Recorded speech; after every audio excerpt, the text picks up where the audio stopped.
गजर माऊलीचा गजर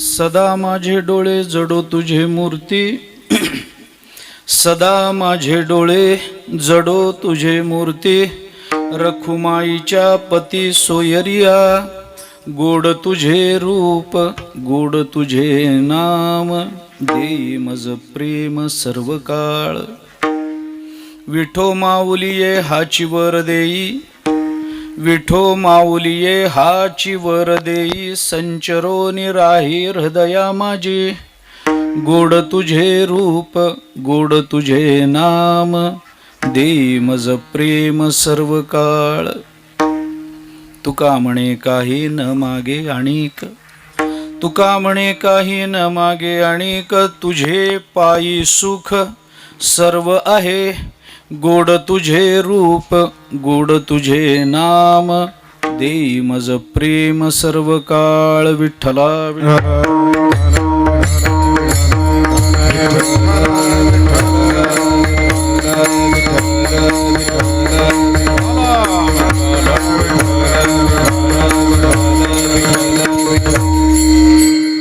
सदा माझे डोळे जडो तुझे मूर्ती रखुमाईच्या पती सोयरिया गोड तुझे रूप गोड तुझे नाम देई मज प्रेम सर्व काळ. जगद्गुरु संत श्रेष्ठ श्री तुकाराम महाराज यांचा अत्यंत प्रसिद्ध अत्यंत महत्त्वाचा असा अभंग आहे. या अभंगामधून तुकोबारायांनी भगवंताच्या चरणाजवळ आपल्या अंतःकरणातलं मागणं मागितलेलं आहे. या मागणीचा आपल्या मर्यादित वेळेमध्ये मर्यादित बुद्धीनं माझ्या जेवढा विचार करणं मला थोडक्यात शब्दामध्ये शक्य आहे तेवढा विचार मांडण्याचा आपल्यासमोर मी प्रयत्न करतो. आजचा हा प्रसंग कातकाडे परिवाराने कृपा सिंधू नावाची जी आपली इमारत उभी केलेली आहे या नूतन ग्रहाच्या वास्तुशांतीच्या निमित्तानं आजची ही कीर्तन सेवा आहे. घराच्या वास्तुशांतीनिमित्तानं आहे. रामायणामध्ये ज्या वेळेला रामचंद्र प्रभू लक्ष्मण आणि सीता मातोश्री बाहेर पडले अयोध्या सोडली बाहेर पडले अरण्यामध्ये 14 वर्षाचा वनवास पत्करला. त्यामध्ये पंचवटीमध्ये ज्या वेळेला त्यांचा प्रवेश झाला आणि पंचवटीमध्ये लक्ष्मणाच्या सहकार्यानं रामचंद्र प्रभूंनी जी झोपडी उभी केली लक्ष्मणाने ती झोपडी पूर्ण केली आणि पूर्ण करून रामचंद्र प्रभूंना सांगायला आले की पर्णकुटी बांधून तयार झालेली आहे आपण त्याच्यामध्ये राहायला चला. त्यावेळेला रामचंद्र प्रभूंनी लक्ष्मणाला हा उपदेश केलाय. त्यावेळेला रामचंद्र प्रभू असं म्हणाले कर्तव्यम वास्तुशमनम सौमित्रे चिरजीविभिः असं विधान केलंय. वास्तुशमन याचा अर्थ वास्तुशांत असा आहे. रामचंद्र प्रभू लक्ष्मणाला सांगतात लक्ष्मणा ज्या घरामध्ये आपल्याला राहायचं आहे त्या घरामध्ये आपलं आयुष्य सुखकर जावं आपण चिरंजीव व्हावं आणि आपल्याला तिथं सर्व सुखाची प्राप्ती व्हावी असं वाटत असेल तर कर्तव्यम वास्तुशमनम वास्तुशांत केली पाहिजे असं रामचंद्र प्रभूंनी त्यावेळेला सांगितलं. म्हणजे वास्तुशांत कशा करता करावी. लोकांना वाटतं काहीतरी विधी आहे काहीतरी करायचं असतं असं नाही.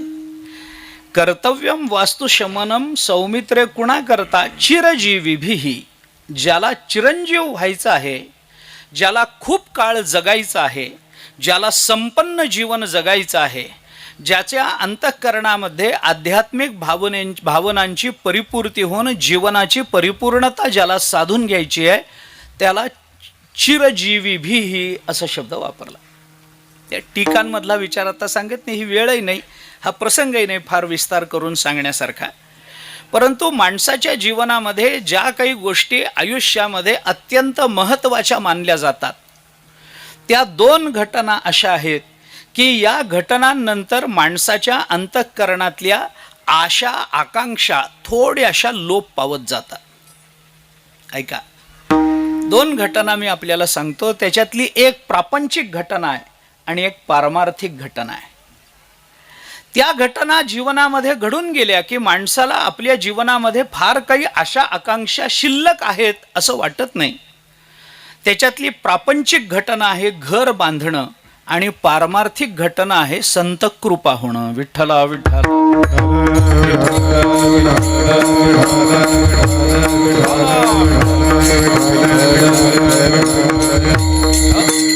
भगवत कृपा आणि संत कृपा झाली की आता आपल्या जीवनामध्ये फार काही मिळवण्यासारखं राहिलेलं नसतं.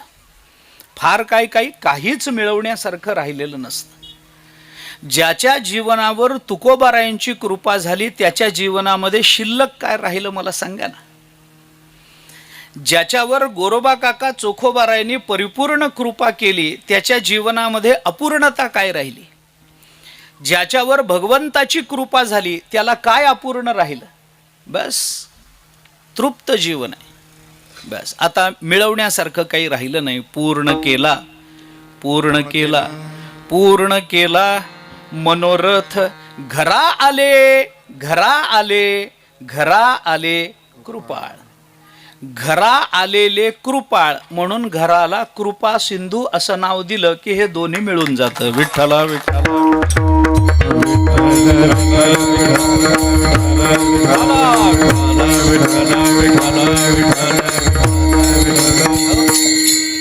पण मोठी चांगली गोष्ट आहे. या परिवाराने कृपा सिंधू असं नाव दिलं. भगवंताची अनेक नावं आहेत. दया सिंधू असं नाव नाही दिलं. भगवान दया सिंधू नाहीत का? आहेत ना. मग कृपा सिंधू नाव देण्याचं काही कारण मला माहीत नाही. तुमच्या अंतःकरणामध्ये काय भाव येतो, पण मला जो जाणवतो तो सांगतो. दया सिंधू असं नाव दिलं असतं तर बिघडलं नसतं काही. पण कृपा सिंधू हे नाव बरोबर. घरा आले घरा आले घरा आले कृपाळ. कृपाळ कृपाळ घरा आले. ते कोणत्या घरात आले, ते ज्या घरात आले त्याला कृपा सिंधू म्हणा. हा भाग वेगळा. पण दया सिंधू आणि कृपा सिंधू ही दोन्ही जरी भगवंताची नावं असली तरी दया सिंधू, दया आणि कृपा या 2 संकल्पनांमध्ये संज्ञांमध्ये फरक आहे. दया वेगळी असते आणि कृपा वेगळी असते. विस्तार करत नाही, एका वाक्यात सांगतो फक्त. लक्षात घ्या, आपल्या जीवनामध्ये निर्माण झालेल्या प्रतिकूलाची निवृत्ती केली की त्याला दया म्हणतात, आणि आपल्या जीवनामध्ये अनुकूलाची प्राप्ती करून दिली की त्याला कृपा म्हणतात. विठ्ठला विठ्ठला.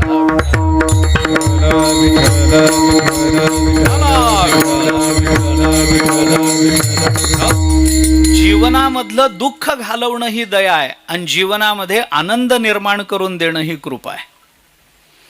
कृपा त्याला म्हणतात जी न मागता होते ती. मागून जे मिळतं ना त्याला दान म्हणतात. दान हे कृपा दान नाही नाव दिलं. कृपा दान असं नाव नाही दिलं इमारतीला. दया सिंधू नाही म्हटलं. कृपा कृपा शब्द वापरला. कृपा सिंधू. मागून मिळतं ते दान. त्याच्याकरता हात पसरावा लागतो तर त्याला दान म्हणतात. आणि न मागता ज्ञानोबाराय आपल्या सद्गुरूंच्या चरणाजवळ सगळी ज्ञानेश्वरी सांगून झाल्यानंतर काहीतरी मागतात म्हणून त्याला पसाय दान असं म्हटलं गेलं. ते पसाय दान आहे कारण ते मागितलेलं आहे. पण रेडा काही ज्ञानोबारायांच्या जवळ गेला नव्हता. माझ्या डोक्यावर हात ठेवा, माझं जीवन कृतार्थ करा, मला हातानं समाधी द्या, माझ्या मुखातून वेद वदवून घ्या, हे रेडा गेला नव्हता. त्यामुळे ज्ञानोबारायांनी रेड्याच्या मुखातून वेद वदवला. ही ज्ञानोबारायांनी त्याला दिलेलं दान नाही, ही ज्ञानोबारायांनी केलेली कृपा आहे. निळोबारायांनी ज्ञानोबारायांच्या आरतीमध्ये काय म्हटलं? होता कृपा तुमची पशु बोले वेद, निर्जीव चाले भिंत, महिमा अगाध. है ना? भगवद्गीता टीका ज्ञानेश्वरी शुद्ध, करोनी भाविक लोका केला निजबोध. जय देव जय देव जय ज्ञान सिंधू. होता कृपा तुमची पशु बोले वेद. कृपा केली न मागता होते ती कृपा. अनुकूलाची प्राप्ती होते ती कृपा आणि प्रतिकूलाची निवृत्ती होते ती दया. अगदी सोप्या शब्दात दृष्टांताने सांगायचं झालं तर भगवंतानी दुर्वासावर दाखवली ती दया आणि त्याच प्रसंगात अंबरीशावर केली ती कृपा. विठ्ठला विठ्ठला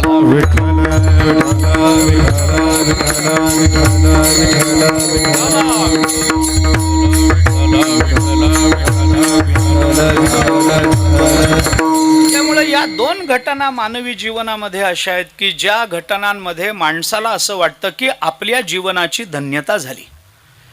तिथं थोड्या आशा कमी होऊन जातात, आकांक्षा कमी होतात, इच्छा कमी होतात. त्याच्यातली पहिली प्रापंचिक घटना आहे, माणसानं आपलं स्वतःचं घर बांधलं की तो आपल्या जीवनामध्ये निश्चिंत होतो आणि परमार्थाच्या दृष्टीने भगवत कृपा झाली की तो त्या पारमार्थिक दृष्टीनं निश्चिंत होतो. परमार्थाच्या दृष्टीनं भगवत कृपा व्हावी लागते आणि प्रपंचाच्या दृष्टीने मनुष्य स्वतःचं घर निर्माण करतो ना, मग बाकीच्या गोष्टी त्याच्यासमोर गौण ठरत जातात. एखाद्या माणसाला एखाद्याला जर आपण विचारलं की तुमच्या जीवनामध्ये तुम्हाला काय मिळवायचंय, काय करायचंय, तर तो म्हणतो काही नाही हो, पैसे मिळवायचे आहेत. कशा करता? काही नाही, स्वतःचं घर पाहिजे. पहिली मागणी काही असेल तर स्वतःचं घर झालं पाहिजे. आणि असं घर बांधणं याला जर प्रपंचाच्या अर्थाने आपल्या जीवनाच्या धन्यतेचा एक टप्पा समजला जात असेल की ज्या टप्प्यावरती माणसाच्या आशा आकांक्षा कमी व्हायला लागतात, तेव्हा असं घर बांधायचं कशा करता की अशा घरामध्ये बसून आता मागणीची पाळी आमच्यावर येऊ नये याच्याकरता. हे घर बांधायचं कशा करता तर या घरामध्ये निवांत राहून आपल्याला एकच काम करता आलं पाहिजे. सदा माझे डोळे जडो तुझी मूर्ती, सदा माझे डोळे तुझी मूर्ती, माझे डोळे जडो तुझी मूर्ती, सदा माझे डोळे जडो तुझी मूर्ती, मूर्ती सदा माझे डोळे जडो तुझी मूर्ती, सदा माझे डोळे जडो तुझी मूर्ती, सदा माझे डोळे जडो तुझी मूर्ती, सदा माझे डोळे जडो तुझी मूर्ती.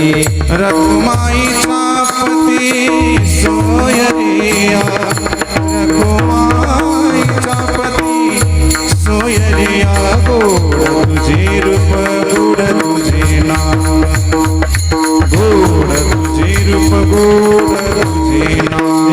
रखुमाईचा पती सोयरिया, रखुमाईचा पती सोयरिया, गोड तुझे रूप गोड तुझे नाम, गोड तुझे रूप गोड तुझे नाम.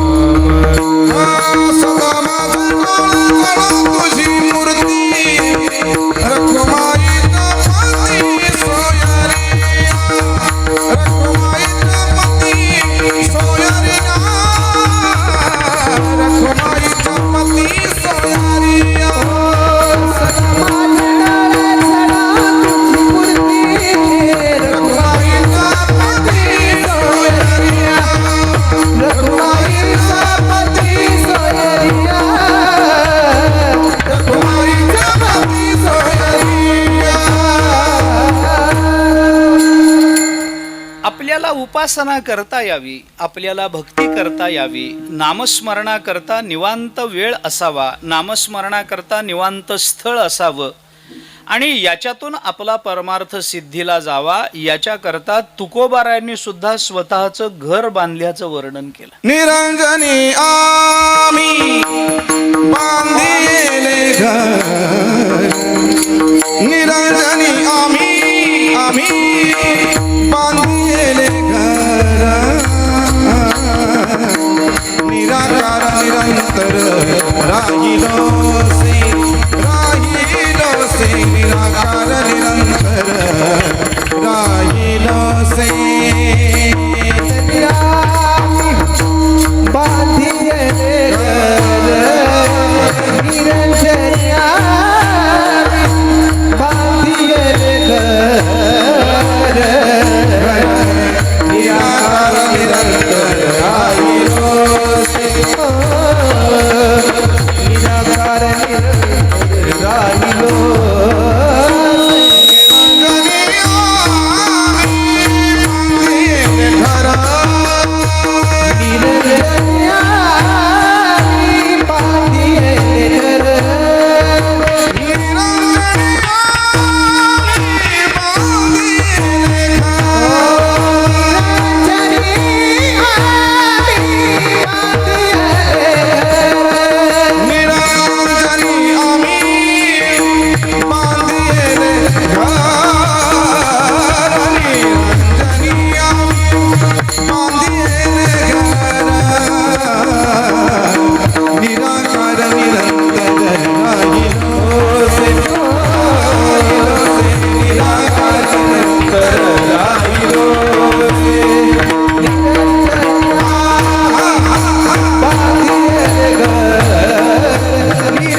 भूमिका बोलून दाखवतात, निरंजनी आम्ही बांधिले घर. ज्या तुकोबारायांना घरदार सोडून डोंगरावर जाऊन राहावं वाटलं, त्या तुकोबारायांना सुद्धा परमार्थाच्या दृष्टीनं घर बांधावं वाटलं. कशा करता? निराकारी निरंतर राहिलोसे. निरंतर राहणं म्हणजे कर्तव्यम वास्तु शमनम सौमित्रे चिरजीविभिः. निरंतर राहिलोसे चिरजीविभिः असं ती संगती आहे. असो, सगळा विचार करण्याचं कारण नाही, पण तुकोबाराय जे घर बांधतात ते निरंजन अवस्थेमध्ये, निरंजन ठिकाणी. निरंजन शब्दाचा अर्थ आहे एकटं. निरंजनी एकटवाणे संग नेणे दुसऱ्याचा. तुकोबाराय निरंजन म्हणजे जिथं दुसऱ्याचा संग नाही असं घर. तसं हे घरही निरंजन. आजूबाजूला घरच नाही ना, संग नेणे दुसऱ्याचा, नाही का? निरंजनी आम्ही बांधिले घर. मग आता कसं राहायचं इथं? निराकारी निरंतर राहिलोसे, निराभासी पूर्ण झालो समरस, अखंड ऐक्यास पावलो आम्ही. आणि त्या ऐक्याला जर आपल्याला पावावयाचं असेल, ते ऐक्य जर आपल्याला प्राप्त करून घ्यायचं असेल, तर त्या ऐक्याकरता आपण एकच केलं पाहिजे. काय केलं पाहिजे? सदा माझे डोळे जडू तुझे मूर्ती. सदा माझे डोळे जडो तुझी मूर्ती. सदा माझे डोळे जडो तुझी मूर्ती. सदा माझे डोळे जडो तुझी मूर्ती. रखुमाईचा पती सोयरिया. रखुमाईचा पती सोयरिया. रखुमाईचा पती सोयरिया.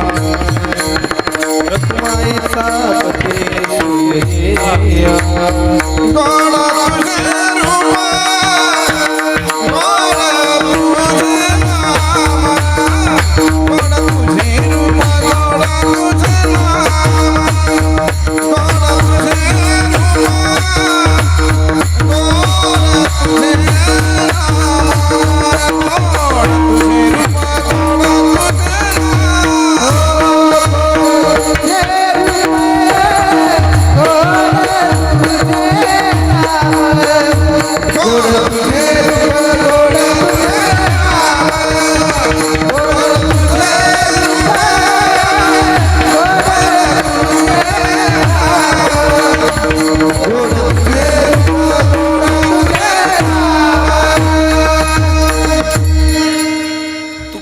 जी भूमिका बोलून दाखवतात, त्या भूमिकेवर जायचं असेल तर घराची आवश्यकता आहे. ते घर निरंजन ठिकाणी असावं अशी अपेक्षा आहे.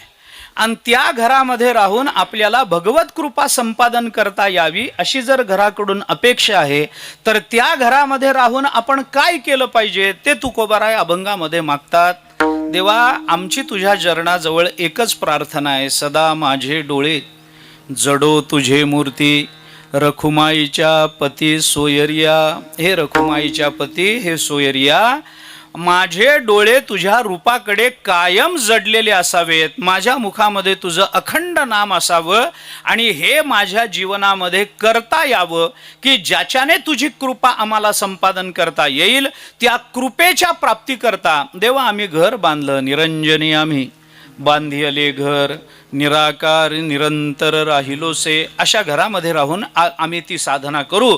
आणि ती साधना करून जेव्हा आमच्यावर तुझी कृपा होईल तेव्हा आम्हाला काय प्राप्त होईल, तर त्यावेळेला आम्हाला खरोखर तुझं घर प्राप्त होईल. त्याच्याकरता ज्ञानेश्वरी वाचा. ज्ञानोबारायांनी घर कशाला म्हणावं याचं चिंतन करताना ज्ञानेश्वरीमध्ये आपल्याला असं सांगितलं, आगापई पंडू कुमारा येता स्वरूपाचिया घरा करी तसे आडवारा विश्वाभास जो. 15व्या अध्यायामध्ये ज्ञानोबाराय बोलतात, विश्वाभास आडवारा करत असेल तरी त्या सगळ्या प्रतिबंधाला सारून आपल्या घराकडे येणं म्हणजे आपल्या स्वरूपाकडे येणं. आणि तसं स्वरूप जर घर असेल तर त्या घराला प्राप्त होण्याकरता या घराची आवश्यकता आहे. विठ्ठला विठ्ठला विठ्ठला विठ्ठला विठ्ठला विठ्ठला विठ्ठला विठ्ठला विठ्ठला विठ्ठला घराची बांधणी इथं झाली परिवाराकडून, आणि यांच्याकडून जी बांधणी झाली, जे घर उभं राहिलं, त्या घरामध्ये त्यांच्याकडून भगवत भक्ती व्हावी, त्या घरामध्ये ज्ञानेश्वरी गाथ्याची पारायणं व्हावीत, त्या घरामध्ये रामकृष्ण हरीचा जप नादावा, या घरामध्ये भजन व्हावं, या घरामध्ये सगळ्यांनी आध्यात्मिक असावं, या घरामध्ये भगवंताची पूजा व्हावी, संतांचं स्वागत व्हावं, संतांची भगवंताची उपासना व्हावी, आणि त्याच्याकरता म्हणून या घराचा कण आणि कण उपयोगाला यावा, अशी सद्भावना तुमच्या माझ्याकडून या निमित्तानं व्यक्त करतो. अभंगाचं थोडंसं चिंतन मला तुमच्यासमोर मांडायचं आहे. फार वेळ बोलणार नाही, दुपारची वेळ आहे, मला माहिती आहे, जेवण तयार होतं आहे हेही मला माहिती आहे, त्यामुळं ही वेळ फार लांबच्या लांब कीर्तनाची नाही हेही मला साधारण तुमचे चेहरे बघून कळालेलं आहे, त्यामुळं फार वेळ बोलणार नाही. थोडा वेळ अभंगाचा भाव फक्त मी आपल्यासमोर व्यक्त करतो, कारण या घरासाठी ज्या शुभेच्छा देणं मला आवश्यक वाटलं ते आपण सगळे मिळून एकदम शुभेच्छा देऊ शकत नाही, म्हणून मी ज्या शुभेच्छा या परिवाराला दिल्या त्या तुमच्या वतीनं, माझ्या वतीनं, आपल्या सर्वांच्या वतीनं दिल्या, की या परिवाराला या घरामध्ये चिरंजीवित्व प्राप्त व्हावं. नाथ महाराज चिरंजीव पदामध्ये ज्या चिरंजीव पदाची अपेक्षा व्यक्त करतात तसं अध्यात्म या जीवनामध्ये या घरामध्ये त्यांच्याकडून घडावं, आणि हे घर त्यांच्या प्रापंचिक आणि पारमार्थिक उन्नयनाचं साधन व्हावं, अशी सद्भावना, अशी प्रार्थना भगवंताच्या संतांच्या चरणी आपण सगळे त्यांच्या परिवाराकरता करू. आणि अल्पस्वल्प शब्दामध्ये मी अभंगाचा भाव आपल्यासमोर व्यक्त करतो. तुकोबारा या अभंगामध्ये भगवंताच्या चरणाजवळ काही मागणं मागतात. हे मागणं मागताना तुकोबारायांच्या मागणीचा मुख्य विषय काय आहे हे बघितलं पाहिजे. संत जेव्हा परमात्म्याजवळ मागतात तेव्हा माणसाच्या मागणीचा विषय काय असतो याच्यावरून माणसाचं चिंतन कळतं, आणि माणसाचं चिंतन ज्या विषयाच्या संबंधानं कळतं त्याच्यावरून माणसाच्या जीवनाचं वजन ठरत असतं. ऐका, आपल्या दारासमोर रोज येणारा भिकारी, याला आपण फार महत्त्व देत नाही, त्याला समाजामध्ये फार महत्त्वाचं स्थान नाही, त्याच्या जीवनाला फार वजन नाही. कोणी येतं त्याला हकलून देतं, कोणी येतं त्याला शिव्या देतं. भिकाऱ्याच्या जवळ तुम्ही आम्हीच जात नाही याच्यात नवल नाही, त्या भिकाऱ्याचे नातेवाईकही त्याच्या जवळ जायला तयार नाहीत, कारण तो भिकारी आहे. ज्ञानोबारांनी 15व्या अध्यायामध्ये निर्माण मोहा जितसंग दोषा या श्लोकावर भाष्य करताना म्हटलं, आगा नि कवड्या निष्ठुरा उबगिजे जेवी सोयरा. ज्ञानोबाराय म्हणतात, जेव्हा मनुष्य निकवडा होतो, कवडी सुद्धा त्याच्याजवळ खर्च करायला नसते, तेव्हा सोयरे देखील त्याला उबगतात आणि त्याच्या जवळ येत नाही. काय त्या भिकाऱ्याच्या जीवनाला वजन आहे? का वजन नाही? कारण तो भिकारी आहे महाराज, तो मिळेल ते स्वीकारतो, वाटेल ते मागतो, त्याच्या मागणीला निश्चित असा विषय नसतो, त्याच्या मागणीच्या मागे विचार नसतो, मागणीच्या मागे चिंतन नसतं, आणि ज्या जीवनाला चिंतनाचा आधार नाही त्या जीवनाला वजन नाही. विठ्ठला विठ्ठला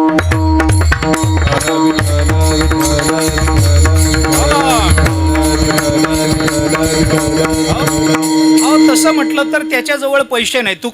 तुकोबारांजवळ किती पैसे होते? काय होतं तुकोबारांजवळ? काही नव्हतं, काही नव्हतं. जाऊ पुढे भिके कुत्री जाऊ पुढे भिके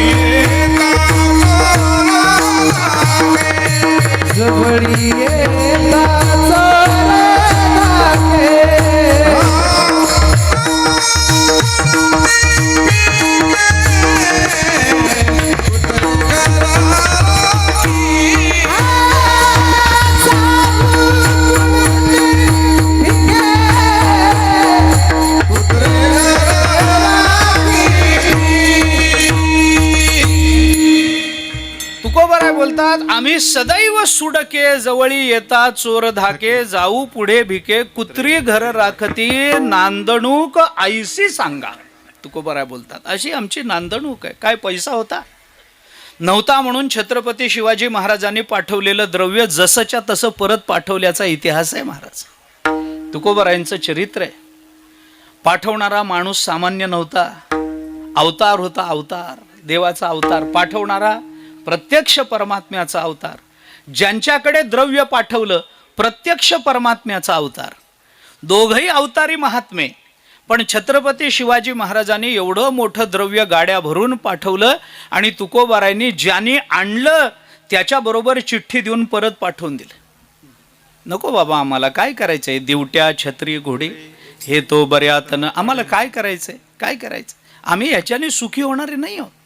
एवढं मोठं द्रव्य जवळ काही नसताना तुकोबारायांनी परत पाठवून दिलं. महाराज, तुकोबारायांच्या जागी मी पाहिजे होतो.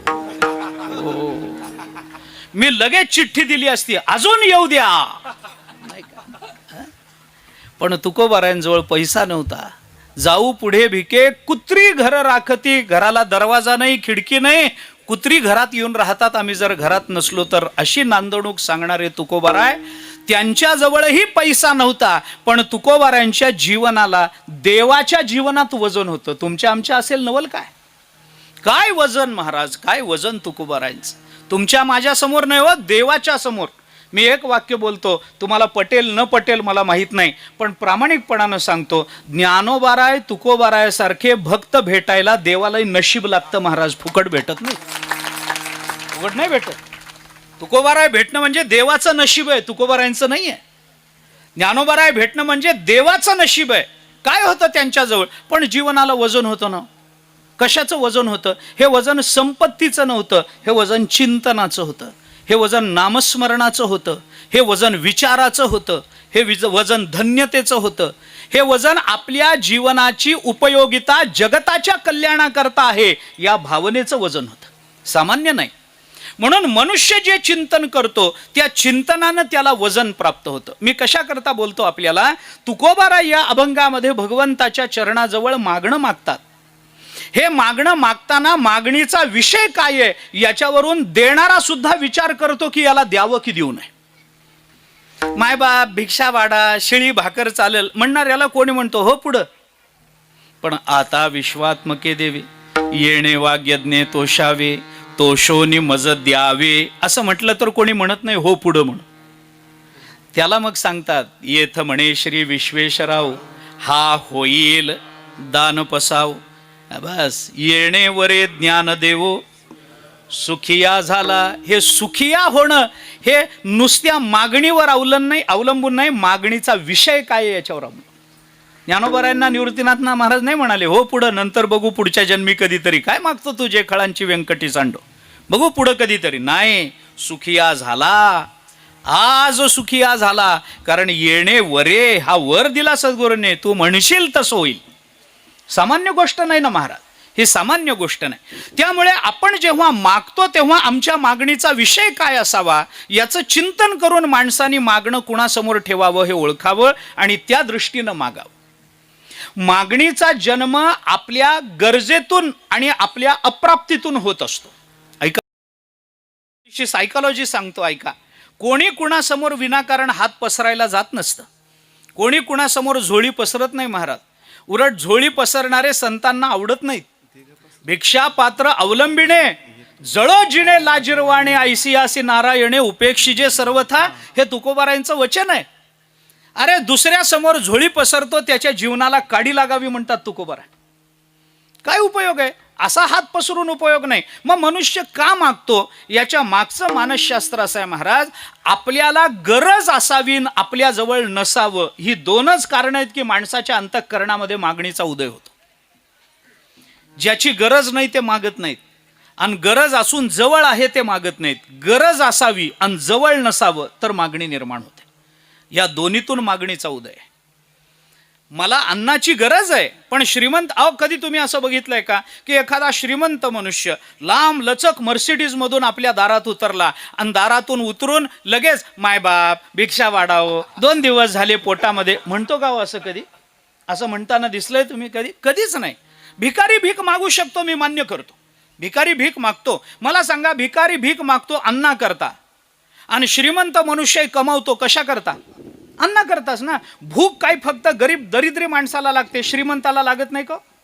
श्रीमंताला भूक लागत नाही. गरीबाला तर फक्त अन्नाची लागते. श्रीमंताला कशा कशाची लागते कीर्तनात सांगता येत नाही. चालूच आहे कमावणं, चालूच आहे कमावणं. जेवढा जास्त श्रीमंत परमार्थाच्या दृष्टीनं तेवढा जास्त दरिद्री. कारण दरिद्री कुणाला म्हणतात? जो जास्त मागतो तो दरिद्री. आणि जास्त मागणारे कोण आहेत? श्रीमंत आहेत का गरीब आहेत? गरीब मनुष्य 10 रुपये मागेल, श्रीमंताला 10 पुरतील का? तो म्हणतो 10 माझं काय होतं, 10 लाख द्या. मग दरिद्री कोण? 10 लाख मागणारा का 10 मागणारा? 10 जो समाधानी आहे तो फार श्रीमंत आहे, पण 10 लाखातही ज्याचं समाधान नाही त्याच्या एवढा दरिद्री या जगताच्या पाठीवर दुसरा नाही. आपण व्याख्याच उलट्या केल्या. त्याला काय करायचं आपण? ज्याच्याकडे जास्त पैसा आहे तो श्रीमंत नाही, जो जास्त पैसा मागतो तो दरिद्री, असा अर्थ करा. विस्तार करत नाही. मला सांगायचंय असं, गरज असावी. श्रीमंतालाही अन्न लागतं, गरीबालाही अन्न लागतं, भिकाऱ्यालाही लागतं, पण भिकारी मागतो आणि श्रीमंत मागत नाही. का मागत नाही? कारण गरज जरी दोघांना असले तरी याच्या घरी पंचपक्वान्नाचं ताट तयार आहे म्हणून हा मागत नाही, आणि गरज त्यालाही असली तरी त्याला अन्न मिळत नाही म्हणून त्याला मागावं लागतं. गरज असावी आणि जवळ नसावं, या 2 गोष्टी आहेत. मला लांबवायचं नाही, मी साधं बोलतो आपल्याला. गरज आणि अप्राप्तीतून जर मागणं असेल ना, तर तुकोबारायांना कशाची गरज आहे? तुकोबारायांना काय अप्राप्त आहे सांगा बरं? काय गरज आहे त्यांना? कशाची गरज आहे? तृप्त जीवन आहे महाराज, कृतार्थ जीवन आहे. परमात्म्याने ज्यांच्या घरामध्ये येऊन चंदन उगाळून द्यावं असं संतांचं जीवन आहे. परमात्म्याने दळायला मदत करावी असं संतांचं जीवन आहे. भगवंतांनी त्यांच्या घरी येऊन नोकर राहावं, गाडगी मडकी घडवावीत असं जीवन आहे. त्यांच्या घरचं बाळणपण करायला भगवंतांनी त्यांच्या पत्नीनं वेश बदलून यावं असं वाटावं असं संतांचं चोखोबारायांचं जीवन आहे महाराज. काय त्या जीवनाला कमी पडलं? आणि त्या जीवनाला कशाची गरज आहे? कशाची गरज नाही. आणि त्यांना काय अप्राप्त आहे? अरे वाटेल ते करू शकतात. वाटेल ते करण्याचं सामर्थ्य तुकोबाराय म्हणतात ज्ञानोबारायांच्या ठिकाणी. करील ते काय नोहे महाराज. अंगी ऐसे बड़ रे ढाबोले, अंगी ऐसे बड़ रे ढाबोले, अंगी ऐसे बड़े ढाबोले, अंगी ऐसे बड़े ढाबोले, करिले ते काय नोहे महाराज, करिले ते काय नोहे महाराज, परी पाहे बिजे सुनाई, परी पाहे बिजे सुनाई. करिला ते काय महाराज, परी पाहे बिजे सुनाई, परी पाहे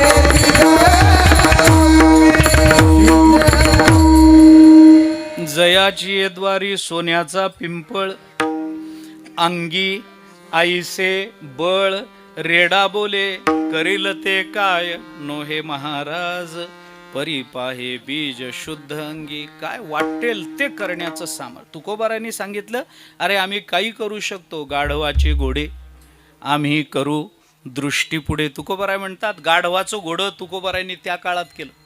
काय सांगू मी आपल्याला? आणि खोटं नाही महाराज, खरं केलं. मी तुम्हाला सांगितलं तर तुमचा विश्वास बसणार नाही, पण गाढवाचं घोडं बरं त्याच काळात केलं असं नाही. तुकोबारायांची गाथा अजूनही तेच काम करते. गाढवाचे घोडे अजूनही बनवणं चालूच आहे, संपलं नाही काम, चालू आहे ना. अरे ज्याने जो अभंग बुडवायला आला, ज्याने अभंग बुडवले त्याला टाळ घेऊन उभं केलं, गाढवाचं घोडं झालं नाही का? मला सांगा ना तुम्ही. ज्याने काट्याने मारलं तो नंतर तुकोबारायांचा एकनिष्ठ उपासक झाला, गाढवाचं घोडं झालं नाही का? मला सांगा ना. ज्यांनी परीक्षा घेण्याकरता ज्ञानोबारायांना फुटकं खापर मिळू दिलं नाही, तो नंतर ज्ञानोबारायांचा अशा शिष्य झाला की नामदेवरायांचा गुरु झाला. गाढवाचं घोडं झालं का नाही मला सांगा ना. चरित्रात उदाहरणं आहेत ना, अजूनही तेच चालू आहे. बरं हे ब्रह्मदेवाला करता येईल का? गाढवाचं घोडं ब्रह्मदेवाला करता येईल का? येत नाही महाराज, येत नाही. ब्रह्मदेवाला येत नाही. सांगू, ब्रह्मदेवाच्या बापाला येत नाही, येत नाही. गाढवाचं घोडं करणं ब्रह्मदेवाने एक 10-15 गाढवं तयार केली आणि पृथ्वीवर चरायला सोडून दिली. दुसऱ्या दिवशी आता ती गाढवं उकिरडा फुंक थिंडायला लागली. दुसऱ्या दिवशी सकाळी ब्रह्मदेवाने वरून बघितलं, आपण काल तयार करून खाली पाठवलेली गाढवं काय करतात? हे एकदा वरून बघितलं तर ही गाढवं उकरडा फुंकत फिरत होती, चरत होती उकिरड्यावर. ब्रह्मदेवाला वाईट वाटलं. ब्रह्मदेवाने विचार केला, अरे एवढ्याच करता आपण गाढवं कशाला खाली, आधीच काही खाली गाढवं कमी आहेत का वरून पाठवायला? आधीच भरपूर गाढवं आहेत, आपण नवीन गाढवं पाठवून काय मिळालं आपल्याला? नको नको, आपण या गाढवाचं घोडं करू. ब्रह्मदेवाला जमत नाही, पण तुकोबाराय म्हणतात आम्ही करू दृष्टीपुढे. दृष्टीपुढे करू म्हणजे चटकन करू. तुमची दृष्टी बघत असताना तुमच्या डोळ्या देखत करू, आम्ही गाढवाचं घोडं करू. तुकोबारायने करून दाखवलं ना महाराज. वाटेल ते करण्याचं सामर्थ्य आहे. तरी तुकोबाराय मागतात. का मागतात? गरज आहे म्हणून मागत नाही, त्यांना काही अशक्य आहे म्हणून मागत नाहीत. मग तुकोबाराय का मागतात? तुकोबारायांच्या मागणीचा एकमेव हेतू एवढाच आहे की जगाने मागावं कसं हे जगाला कळावं, म्हणून तुकोबाराय मागणं मागून दाखवतात. त्यांना मागायची गरज आहे म्हणून नाही. अर्भकाचे साठी पंते हाती धरिली पाटी, तैसे संत जगी क्रिया करोनी दाविती अंगी. बालवाडीच्या शिक्षकाला अ आ इ गिरवावं लागत नाही. तो शिकून मोठा झालेला आहे, तो शिकवायला आलाय, पण तरी तो पाठीवर अ आ इ गिरवतो. त्याच्याकरता का लहान मुलांकरता? तो विद्यार्थ्यांकरता. तसं तुकोबाराय मागणं मागतात त्यांच्याकरता नाही, तुमच्या आमच्याकरता. आम्हाला अ आ इ गिरवता आलं पाहिजे, आम्हाला मागायचं कसं हे कळलं पाहिजे, आणि मागणीचा विषय काय असला पाहिजे हे तुकोबाराय या अभंगातून आपल्याला सांगतात. कारण माणसाची जी मागणी आहे, मला विस्तार करायचा नाही, लांब बोलायचंही नाही आहे. माणसाने मागावं की मागू नये, मागितल्याने वगैरे वगैरे सोडून द्या विषय. पण मनुष्य जे मागणं मागतो त्या मागण्यामध्ये 4 दोष असतात. तुकोबारायांनी त्या दोषांचा अभ्यास केला. कुणाकडे मागावं, काय मागावं, कसं मागावं आणि किती मागावं हे माणसाला कळत नाही, म्हणून माणसाचं मागणं त्याच्या जीवनाचं अधःपतन करत असतं. ऐका, मी 4 गोष्टी सांगतो. कुणाकडे मागावं, काय मागावं, कसं मागावं आणि किती मागावं हे आपल्याला कधीच कळलं नाही. आपण कुणाकडेही मागतो, काहीही मागतो, कसंही मागतो आणि कितीही मागतो, काही उपयोग नाही. मागायचं तर वजन पाहिजे. एका लग्नामध्ये एक नवरदेव रुसून बसला. त्याला सगळे विनंती, अहो काय झालं, तुम्हाला काय पाहिजे, गाडी पाहिजे का नको, घर पाहिजे का नको, हे पाहिजे का नको, ते पाहिजे का, चांगले कपडे पाहिजेत का, पैसे पाहिजेत का, काही, मग काय पाहिजे का? तो म्हणला 2 दिवस झाले मी तुमच्या इथं येऊन राहिलो, मला अजून तंबाखू मिळाली नाही. ती मिळाल्याशिवाय, अरे ह्याला काय अक्कल लागते का, मला सांगा ना, ह्याला काय अक्कल लागते का? गाढव सुद्धा असं वागत नाही हो. मी काय सांगू तुम्हाला, मी अनेक वेळेला गमतीनं सांगतो महाराज. गाढवासमोर जर एका टोपल्यामध्ये बुंदीचे लाडून दुसऱ्या टोपल्यामध्ये तंबाखू ठेवली तर गाढव काय खायलो?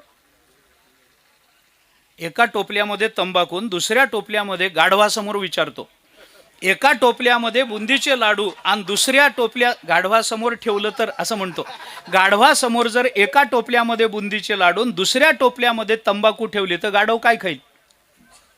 सांगा ना. बुंदीचे लाडू खाईल का तंबाखू खाईल? बुंदीचे लाडू खाईल की नाही? मग गाढवही ज्याला तोंड लावत नाही त्याला लावणं बरं आहे का? मी उगी एकदा असं कीर्तनात सांगितलं, ते एका श्रोत्याने मला सांगितलं, तुम्ही असं काय सांगता लोकांना? म्हणलं काय चुकलं? तो म्हणला, गाढवासमोर बुंदीचे लाडून तंबाखू ठेवली तर गाढव बुंदीचे लाडू खाईल, तंबाखू खात नाही, म्हणून तर ते गाढव आहे.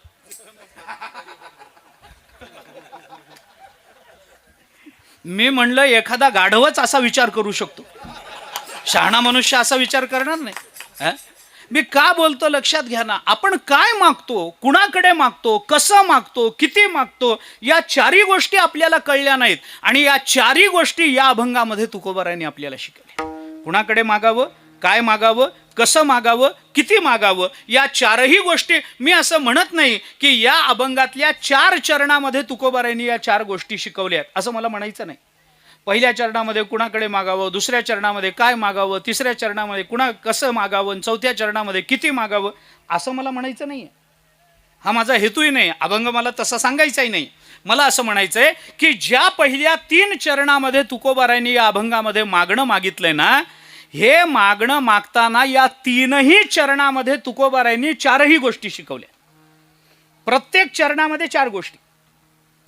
आता अभंग सोडून देतो, उगी विस्तार नाही, पण उगी सांगतो आपल्याला काय चरण आहेत. आपण बघा ना. सदा माझे डोळे जडो तुझे मूर्ती, रखुमाईच्या पती सोयरिया आहे ना चरण. कुणाकडे मागावं? रखुमाईच्या पतीकडे मागावं. काय मागावं? माझे डोळे तुझ्या रूपाकडे राहावेत हे मागावं. कसं मागावं? त्याला सोयऱ्या म्हणून मागावं. आणि किती मागावं? ते सदा जडलेले असावेत असं मागावं. विठ्ठला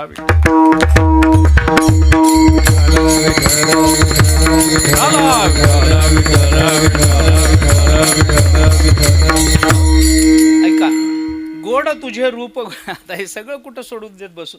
गोड तुझे रूप, गोड तुझे नाम, देई मज प्रेम सर्व काळ. कुणाकडे मागावं? ज्याचं नामरूप गोड आहे त्याच्याकडे मागावं. काय मागावं? मला प्रेम दे म्हणून मागावं.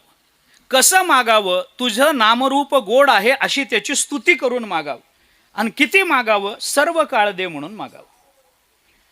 विठो माऊलिये हाची वर देई, संचरोनी राही हृदया माझी. कुणाकडे मागावं? विठोकडे मागावं. काय मागावं? हृदयामध्ये येऊन राहा म्हणून मागावं. कसं मागावं? त्याला माऊली म्हणून मागावं. आणि किती मागावं? सर्व काळ राहा म्हणून मागावं. विठ्ठला विठ्ठला.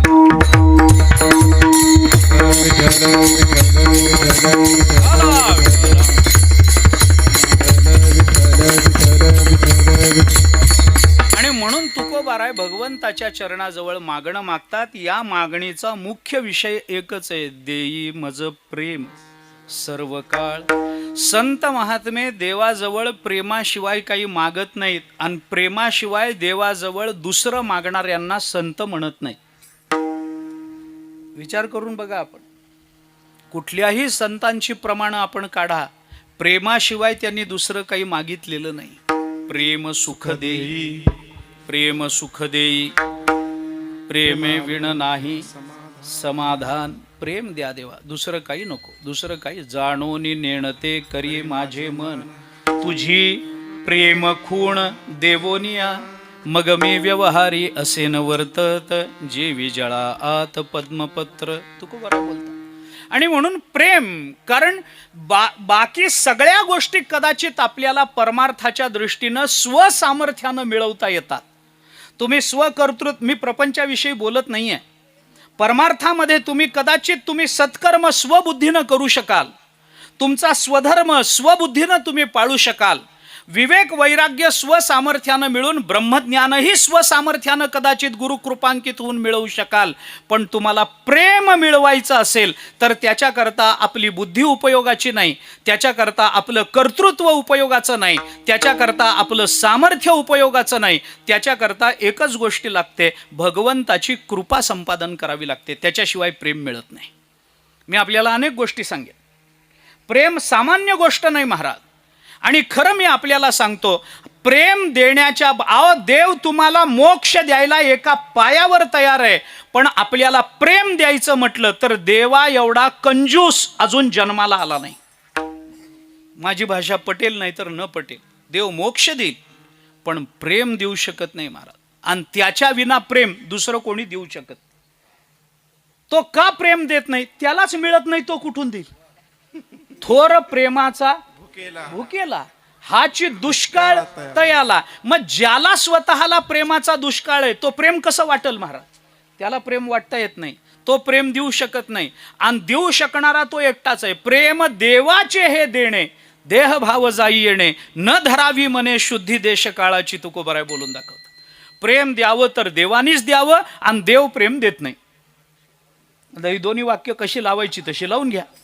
प्रेम द्यावं तर देवानीच द्यावं, आणि प्रेम देव देत नाही. देवाला त्यालाच मिळत नाही, तो कुठून देईल महाराज?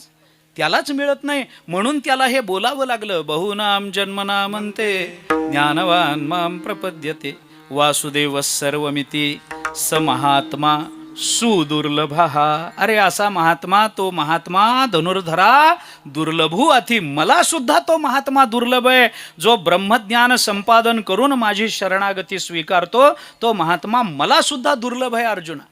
मग देवालाच जर असा शरणागतीचा महात्मा दुर्लभ असेल आणि देवालाच जर प्रेम मिळत नसेल तर देव आपल्याला काय प्रेम देईल महाराज? प्रेम देण्याच्या बाबतीत भगवंता एवढा कंजूस दुसरा कोणी नाही. भगवंता एवढा कृपण दुसरा. मोक्ष पाहिजे घेऊन जा. मोक्ष दुराराध्य किर होय तरी तो आराधी तुझे पाय, तू धाडील तेथ जाये पायकू जायचा. ज्ञानेश्वरी वाचा ना आपण. ज्ञानेश्वरी वाचा. तुझे अवदार्य जाणो स्वतंत्र, देता न म्हणसी पात्रापात्र कैवल्या ऐसे पवित्र वैरियाही दिधले मोक्ष दुराराध्य किर होय तरी तो आराधी तुझे पाय तू धाडील तेथ जाये पायकू जैसा तू आसनकादिकाचे निमाने सायुज्य सौरसू केला पुतने जे विषाचे निस्तनपाने मारू आली. ज्ञानोबा आहे अर्जुनाच्या मुखातून बोलतात. वाचा ज्ञानेश्वरी आपण. ज्ञानेश्वरी सारखा गोड ग्रंथ या जगाच्या पाठीवर आत्तापर्यंत झाला नाही आणि पुढंही निर्माण होण्याची शक्यता नाही. आपल्या हातात आहे. महाराज पाया पडतो तुमच्या. ज्ञानेश्वरी उघडत चला, रोज उघडत चला, थोडी वाचत चला. थोडं त्याच्यासारखं सुंदर चिंतन जगाच्या पाठीवर दुसरीकडे सापडणार नाही आपल्याला. वाचत चला. गोड बोलतात ज्ञानोबा आहे. अति महत्त्वाचं बोलतात, अत्यंत आवश्यक बोलतात. त्यांच्या एका एका अक्षरातून आपल्या जीवनाची एक एक धन्यता निर्माण होईल. तशी 9000 ओव्यातली जेवढी अक्षरं तेवढ्या जन्माची निश्चिंती करून ठेवायची सोय म्हणजे ज्ञानेश्वरी. हे सोपं नाही. ज्ञानोबा अहो काय सांगू मी आपल्याला. किती तो माझा विषय नाही आत्ताचा. ही अक्षरे नव्हती देखा ब्रह्म साम्राज्य दीपिका. ज्ञानोबा राय बोलतात. हो, सामान्य नाहीत हे शब्द. ही अक्षरं सामान्य नाहीत. ब्रह्म साम्राज्यावर प्रकाश टाकणारी दीपिका म्हणजे हे असेल गीतेच्या संबंधानं, पण आपल्याला ज्ञानेश्वरीकडे लावता येत. साचची बोलाचे नव्हे हे शास्त्र पै संसारू जिणे ते शस्त्र आत्मा अवतरविते मंत्र अक्षरी जिये. ज्ञानोबा राय बोलतात. भाव अक्षराची गाठी भाव अक्षराची गाठी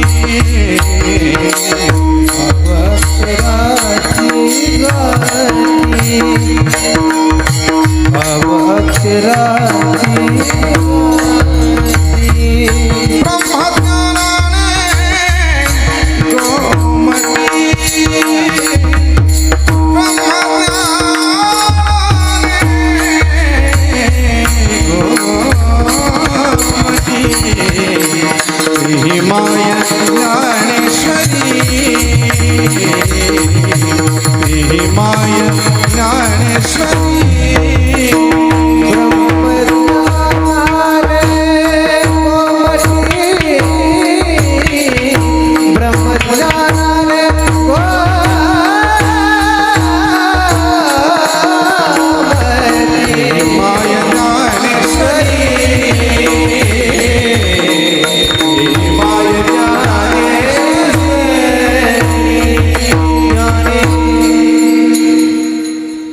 जनाबाई बोलतात नाही का. भाव अक्षराची गुठी गाठी जो काही पाठ असेल. ब्रह्मज्ञानाने गोमटी ते हे माय ज्ञानेश्वरी संत जना माहेश्वरी ज्ञानदेव मंगळ मुनी सेवा करी दासी जनी. जनाबाईंचे शब्द आहेत. गोड बोलतात. असो, तात्पर्य काय. ज्ञानोबा राय बोलतात, संत महात्मे बोलतात, परमात्मा मोक्ष देईल. हो, मोक्ष देईल, पण भक्ती देणं, प्रेम देणं परमात्मा सहसा करत नाही. कुणालाही प्रेम देणं भगवंत, त्याला तुकोबाराय होऊन देवाकडे जावं लागतं. त्याला ज्ञानोबाराय व्हावं लागतं. त्याला जनाबाई होऊन नामदेवराय होऊन देवाकडे जावं लागतं तर प्रेम मिळण्याची शक्यता आहे. तुम्ही आम्ही जाऊन जर देवाच्या दारात, देवा प्रेम पाहिजे होय पुढं, त्याच्या मोक्ष पाहिजे का, घेऊन जा. मुक्तिम ददाती कर ही चित स्म न भक्तियोगम. भागवताचा पहिला स्कंद आहे, विस्तार करत नाही मी. मुक्तिम ददाती, मोक्ष द्यायला भगवान तयार आहेत, पण न भक्तियोगम, पण भक्ती प्रेम द्यायला भगवान तयार नाहीत. हो, जाऊ द्या. प्रेम हा संतांच्या मागणीचा मुख्य विषय. वेळेच्या मर्यादेत संपवतो. एक 15-20 मिनिटामध्ये सगळा विषय संपवतो आपल्या समोर. ऐका.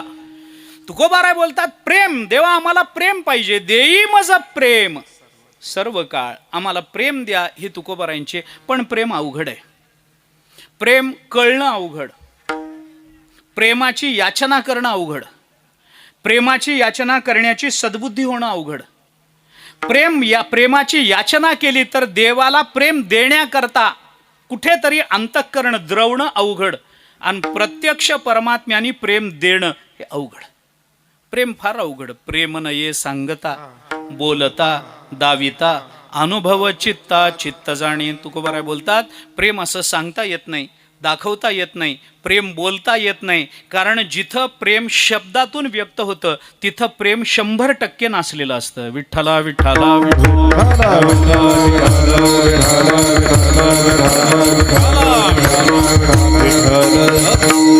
चिंतन करून बघा आपण, ज्या प्रेमाला शब्दाचा वारा जरी लागला ना तरी ते प्रेम नाचतं. काय नाजूक असेल विचार करा. नुसता प्रेमाचा शब्दाचा वारा लागला म्हणून तुकोबराय म्हणतात आम्हाला नको संबंध तुटावा शब्दाचाही स्पर्श म्हणून आस मोकली. तुकोबराय बोलतात वावया भिकारी हेचे आम्हा कारण अंतरोनी जन व्हावे दुरी संबंध तुटावा शब्दाचाही स्पर्श म्हणून आस मोकलेली. शब्दाचाही स्पर्श तुटावा. शब्द वापरला गेला आमचं फार प्रेम आहे फार प्रेम आहे म्हणून काटा काढणारे कमी असतात काय? हे काय आहे? प्रेमाला शब्दातून व्यक्त केलं की ते प्रेम टिकत नसतं महाराज. ज्या प्रेमाची हेतुतः अभिव्यक्ती करावी लागते तिथं प्रेम नसून स्वार्थ असतो. हे डोळे झाकून समजून घ्या. जगामध्ये प्रेम मिळत नाही. ज्या अर्थी मला तुमच्यावरचं प्रेम बोलून दाखवावं वाटतं त्या अर्थी माझं प्रेम खरं नाही. जर खरं असतं तर बोलून दाखवायची गरज पडली नसती. प्रेम नाजूक गोष्ट आहे. परमात्मा देत नाही याच्याकरता आपल्याजवळ काही अधिकार असावा लागतो. परमार्थ अधिकारावर चालतो, अनधिकारावर चालत नाही. जसं ज्ञानाला अधिकार लागतो, जसं योगाला अधिकार लागतो, तसं प्रेमालाही अधिकार लागतो महाराज. परमार्थ अधिकारावर चालणारी गोष्ट आहे. आणि परमार्थाचा अधिकार बोलू मी क्षमा मागून सगळ्यांना नाही. मी क्षमा मागून बोलतो. मी प्रेम शब्द देवावरचं प्रेम असं म्हणतो, बायकोवरचं, मुलावरचं, बैलावरचं हे म्हणत नाही. देवावरचं प्रेम ते मिळवण्याचा अधिकार सगळ्यांना नाही. त्याला फार मोठा अधिकार सिद्ध करावा लागतो. परमार्थ अधिकारावर चालतो आणि परमार्थामध्ये तुम्हाला अधिकार नाही म्हटलं तर खपत नाही लोकांना. मी गंमत म्हणून सांगतो आपल्याला, 2 क्षेत्र अशी आहेत तिथं मनुष्य स्वतःला अधिकारी 100% मानतो. माझ्या एवढा दुसरा चांगला अधिकारी नाही असे माणसाचे गैरसमज 2 क्षेत्रामध्ये होतात. एक अध्यात्मात आणि दुसरं राजकारणात. राजकारणामध्ये काही अधिकार नाही. सगळे आपापलं सांगत असतात. त्याला वाटतं माझ्या एवढं राजकारण कुणालाच कळत नाही. त्याला जर म्हटलं ना तुला कळत नाही तो म्हणला मला कळत नाही. आणि मग कुणाला कळतं महाराष्ट्रात राजकारण? मला कळतं. फाटलेली बनियन, अर्धी चड्डी, तुटलेली स्लीपर तेवढी घालतो चौकामध्ये तशाच फाटक्या मित्राला हातात तंबाखू घेऊन चोळत सांगतो मोदीचं कुठं चुकलं. केवढा अधिकार असेल विचार करा ना. ते त्यांना कळलं नाही. त्यांच्या हाताखाली शेकडो हजारो IAS ऑफिसर आहेत. त्यांना स्वतःला राजकारणाचा अनुभव आहे. ते त्यांना कळलं नाही. पण याला फाटकी चड्डी घालून तंबाखू चोळताना कळलंय त्यांचं काय चुकलं. केवढा अधिकार आहे राजकारणातला. याच्या एवढा दुसरा महान अधिकारी तुम्हाला दिसणार नाही जगाच्या पाठीवर. केवढा अधिकार. तसंच परमार्थामध्ये तुम्हाला परमार्थाचा अधिकार नाही. अहो काय लागतं परमार्थ आम्हालाच सांगतात लोक. महाराज काही नसतो, भाव ठेवला की झालं. हे अधिकारी कोणाला काही लागत नाही. भाव ठेवा बस आहे. यांना समाजात भाव नाही. पण हे दुसऱ्यांना सांगतात तुम्ही भाव ठेवा म्हणजे देव प्राप्त होईल. अरे काय चेष्टा आहे का? परमार्थ आहे तो. परमार्थ अधिकारावर चालतो. प्रेम अधिकारावर मिळतं. तुकोबाराय वेडे नाहीत की जगतामध्ये देवाच्या समोर प्रेम कसं मागावं हे जगाला शिकवण्याकरता अवतार घ्यावा. तुकोबाराय सामान्य नाहीत ना महाराज. प्रेम मागायला अधिकार लागतो. आणि अधिकार म्हटलं की अंतरंग अधिकार, बहिरंग अधिकार लागतो. मग त्याच्याकरता अंतरंग अधिकार आम्हाला काय पाहिजे? देई मज प्रेम सर्व काळ हे मागणं आहे ना. मग त्याच्याकरता अंतरंग अधिकार काय पाहिजे? विठो माऊलिये हाची वर देई संचरोनी राही हृदया माझी हा अंतरंग अधिकार आहे. आणि त्याच्याकरता तो अंतरंग अधिकार सिद्ध व्हायचा असेल तर त्याच्याकरता बहिरंग अधिकार लागतो. बहिरंग अधिकार काय लागतो? बहिरंग अधिकार साधनेचा असतो. बहिरंग अधिकार हा इंद्रियजन्य साधनेचा असतो. म्हणून तुकोबाराय बहिरंग अधिकाराकरता आधी देवाकडे मागतात की माझे डोळे तुझ्या रूपाकडे कायमचे जडलेले असावेत. अभंगाचं पहिलं चरण. सदा माझे डोळे जडो तुझे मूर्ती सदा माझे डोळे जडो तुझे मूर्ती सदा माझे डोळे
गोड तुझे रूप गोड तुझे नाम गोड तुझे रूप गोड तुझे नाम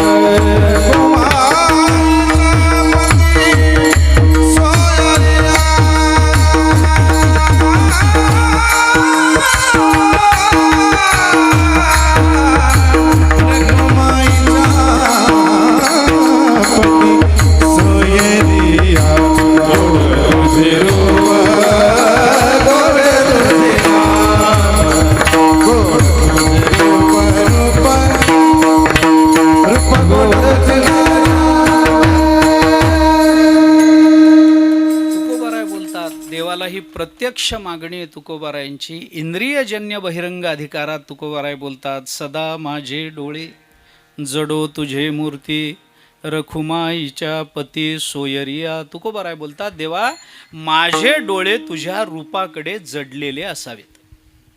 याचे अर्थ काय करायचे याचा विस्तार केला तर पुष्कळ वेळ जाईल आपला, पण दोन भूमिका फक्त सांगतो.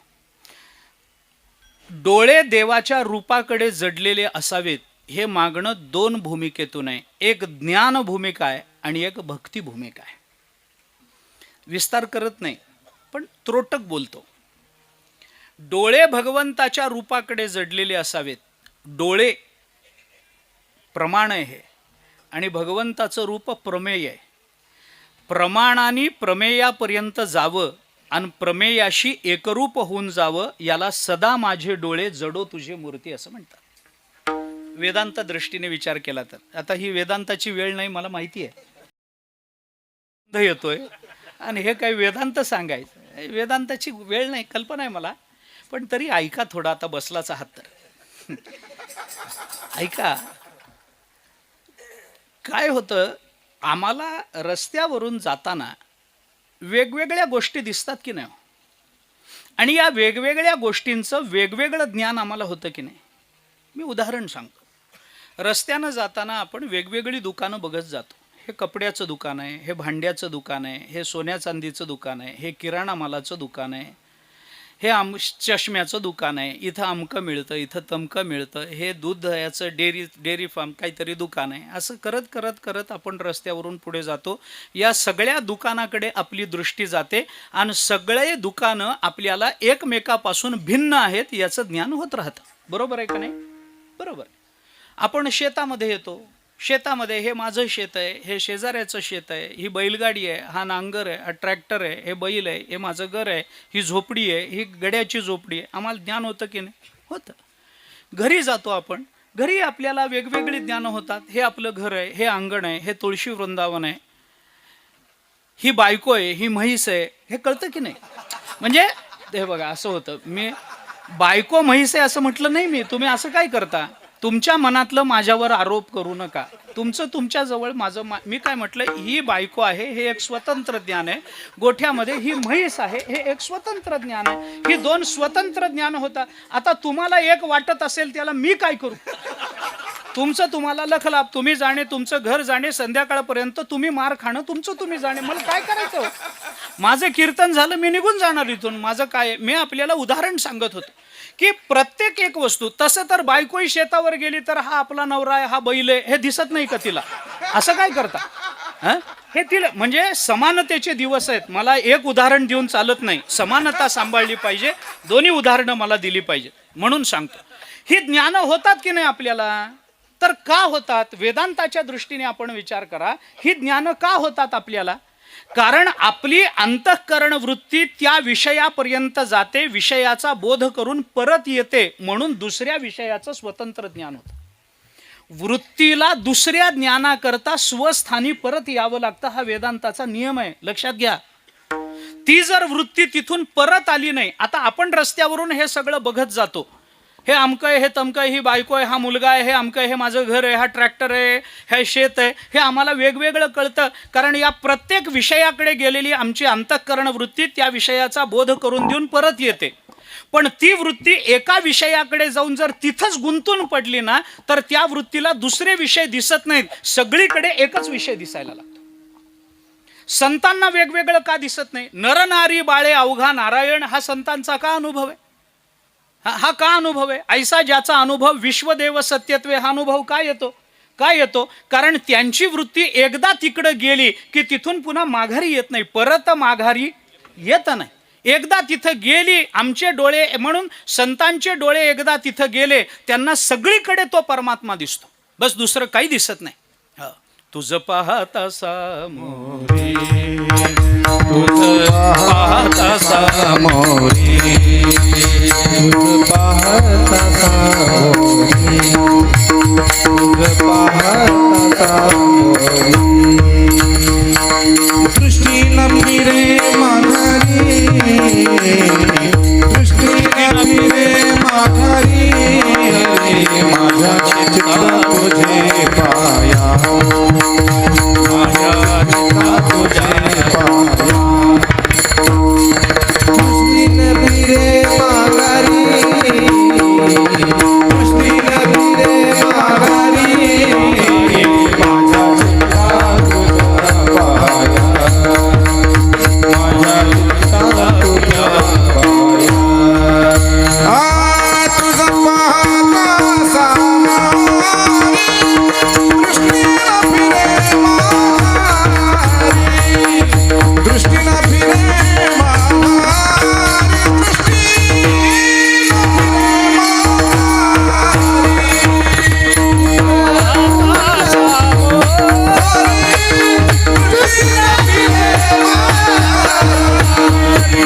दृष्टी न फिरे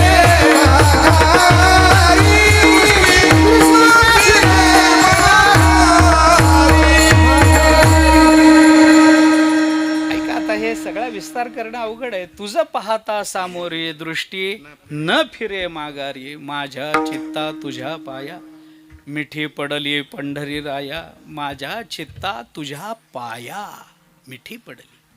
माझ्या चित्ता तुझ्या, काय पाठभेद काय असतील ते बघून घ्या. आमच्यावर बोधे बाबाचे संस्कार जास्त, आम्हाला माझ्याचे संस्थेचा पाठ माझ्या चित्ता तुझ्या पाया असा आहे, त्यामुळे ते संस्कार आमच्यावर जास्त बोधे बाबांचे.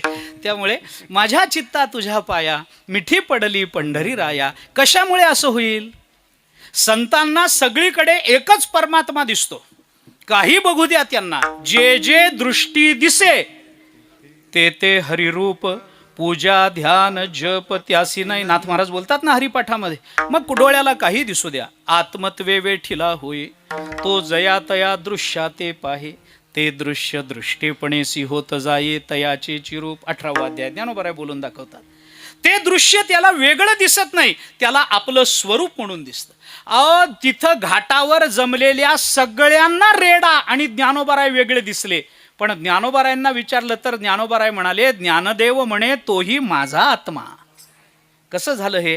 कारण आत्मस्वरूपाकडे दृष्टी गेली, ती परत नाही आली, त्यामुळे त्या दृष्टीला जे दिसलं ते आत्मस्वरूपानं दिसलं असेल तर तुकोबाराय म्हणतात, सदा माझे डोळे जडो तुझे मूर्ती, माझे डोळे तुझे मूर्ती सदा जडो. त्यामुळे मग ती दृष्टी जर परत आली नाही तर आम्हाला सर्वत्र देवा तुझं दर्शन होईल, याच्याकरता आम्हाला तुझी प्रार्थना आहे. हे मागणं एक ज्ञानपर भूमिका. भक्तिपर भूमिका बघितली तर माझी दृष्टी तुझ्या, माझे डोळे तुझ्या रूपाकडे जडलेले असावेत, असं जेव्हा तुकोबाराय मागतात तेव्हा त्याची दुसरी भूमिका जी भक्तिपर आहे तेवढी सांगतो. सदा माझे डोळे जडो तुझे मूर्ती, माझे डोळे तुझ्या मूर्तीकडे कायमचे जडलेले असावेत. याचा अर्थ असा की देवा तुम्ही असं रूप मला दाखवा की माझ्या डोळ्याला दुसरं काही बघावंसं वाटलं नाही पाहिजे. विठ्ठला विठ्ठला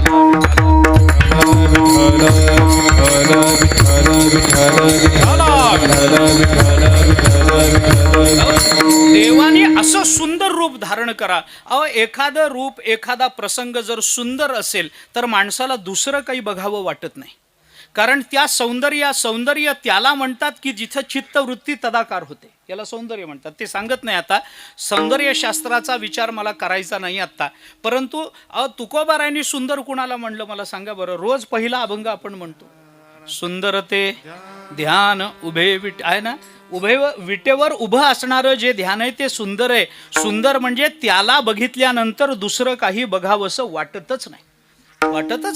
बस आता बघितलं, बस दुसरं काही बघावंसं वाटत नाही. म्हणून देवा तुम्ही असं रूप धारण करा की आम्हाला पुन्हा तुमचं रूप सोडून जगताच्या रूपाकडे बघावंसं नाही वाटलं पाहिजे. बस आता असंच रूप आम्हाला दाखव. आता दृष्टी पुढे ऐसाची तुरा हे आता दृष्टी पुढे, ऐसाची तुरा हे आता दृष्टी पुढे, ऐसाची तुरा हे आता दृष्टी पुढे, ऐसाची तुरा हे जो मी तुझ पाहे पांडुरंगा, जो मी तुझ पाहे पांडुरंगा, आता दृष्टी पुढे, ऐसाची तुरा हे आता दृष्टी पुढे, ऐसाची तुरा हे जो मी तुझ पाहे पांडुरंगा, जो मी तुझ पाहे पांडुरंगा, आता दृष्टी पुढे, ऐसाची तुरा हे आता दृष्टी पुढे, ऐसाची तुरा हे. तुकोबाराय देवाला सांगतात आता दृष्टी पुढे ऐसा राहे का ऐसा चीर आहे. हो, ऐसा राहे नाही, ऐसा चीर आहे. तुळशी हार गळा कासे पितांबर, आवडे निरंतर हे ध्यान का हे ची ध्यान. हे ध्यान नाही, हे ची पाहिजे, ऐसाची पाहिजे. ऐसा वेगळं, ऐसाची वेगळं. चकार व्यावृत्तीपूर्वक असतो, व्याकरणाचा नियम आहे. चकार अन्यांची व्यावृत्ती करतो. दुसऱ्यांना यू द्यायचं नसलं की च वापरावं लागतं. हा, तुम्ही जेवायला या म्हणणं वेगळं आणि तुम्हीच जेवायला या म्हणणं वेगळं, फरक पडतो ना. तुम्ही जेवायला या म्हणलं की समजावं भंडारा आहे या सगळ्याला घेऊन, पण तुम्हीच या म्हणलं की समजावं पार्टी मिटिंगचं जेवण आहे, तिथं कुणाला परवानगी नाही. बायकोला आणू नका, कोण कधी बिघडल आणि कोण कधी फुटल काही सांगता येत नाही. कुणाला आणू, तुम्हीच या म्हणजे इतरांना आणू नका असा त्याचा अर्थ होतो. आता दृष्टी पुढे ऐसाची म्हणजे आता दुसरं रूप नको. देवाला काही रूप नाहीत का? अनंत रूपे अनंत वेशे देखिले म्या त्यासी, है ना. अनंत रूप अनंत वेश भगवंतानी घेतले. अहो आता रोज फिरतोय महाराज, आपण रोज कीर्तन आहेत. एखादा फार प्रसिद्ध असला तर सकाळ दुपार संध्याकाळ आहे. आम्हाला तर एक सकाळी असेल किंवा संध्याकाळी एखादा असेल, पण रोज फिरतो, रोज मंदिरामध्ये जातो, रोज वेगवेगळ्या गावामध्ये जातो. अभंग जरी एकच असलं तरी गावं वेगवेगळीच असतात. तर ते वेगवेगळ्या गावामध्ये जातो, वेगवेगळ्या मंदिरामध्ये आपण कीर्तन करतो. गणपतीचं मंदिर तुम्ही बघितलंय का? बघितलंय ना. संगमरवरातला गणपती बघितलाय का कधी? संगमरवरात पांढऱ्या रंगातला दगडात शेंदूर लावलेला गणपती बघितलाय का?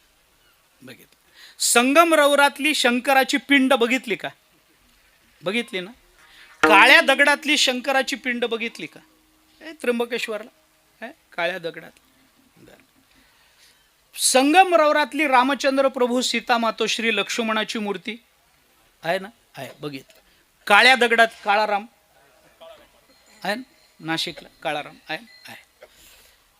संगमरवरातली कृष्णाची मूर्ती बघितली का? काळ्या पाषाणातली कृष्णाची मूर्ती बघितली का? हे सगळ्या मूर्ती आपण बघितल्या आहेत. पण मला सांगा, तुम्ही कधी पांढरा पांडुरंग बघितलाय का? पांढरा पांडुरंग संगमरवरात पांढरा पांडुरंग कधी बघितलाय? कधीच नाही, कधीच दिसणार. पांढरा पांडुरंग ऐकायलाही बरं वाटत नाही, है ना. ठाईचाची काळा अनादी बहु काळा म्हणून वेदा चाळा लावी लागे. ज्ञानोबा बोलतात ना, पांढरा पांडुरंग ऐकायला तरी बरं वाटतं. बरं मला सांगा, काळ्या पाषाणामध्ये जर पांडुरंगाची मूर्ती तयार करता येते तर संगमरवरात पांडुरंगाची मूर्ती कोरता येत नसेल का? येत असेलच की नाही? कलाकाराला कोरायची म्हणलं तर संगमरवरात कोरता येईल की नाही? येईल. पण पांढऱ्या पांडुरंगाचं मंदिर तुम्ही कुठं बघितलंय का? पांढरा पांडुरंग कुठंच तुम्हाला दिसणार नाही. कारण तुकोबारायांनी देवाला सांगितलंय, आता दृष्टीपुढे आईसाची तू राहे. देवाला रंग सुद्धा बदलावा वाटला नाही. हे तुकोबारायांच्या शब्दाचं सामर्थ्य आहे. विठ्ठला विठ्ठला.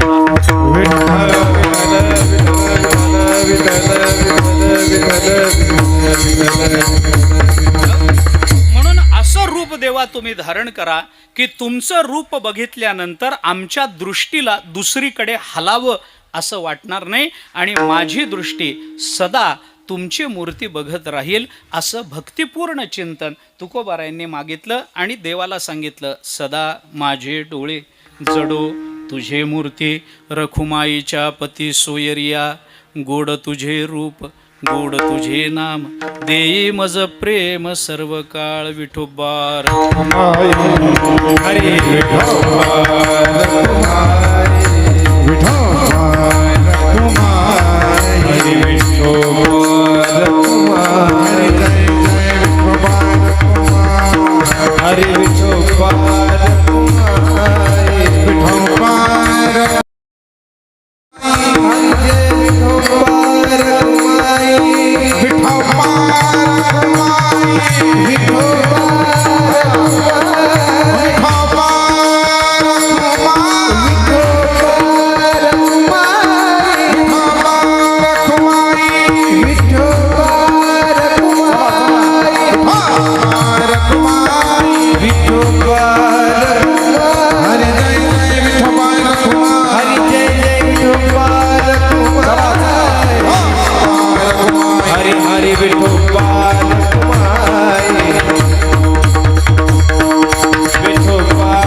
गोड तुझे रूप गोड तुझे नाम, देई मज प्रेम सर्व काळ.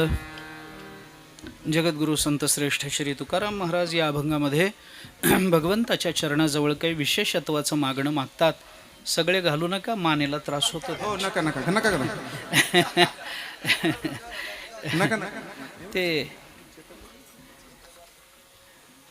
सदा माझे डोळे जडो तुझी मूर्ती असं छान दिसतं. एखादा हार असं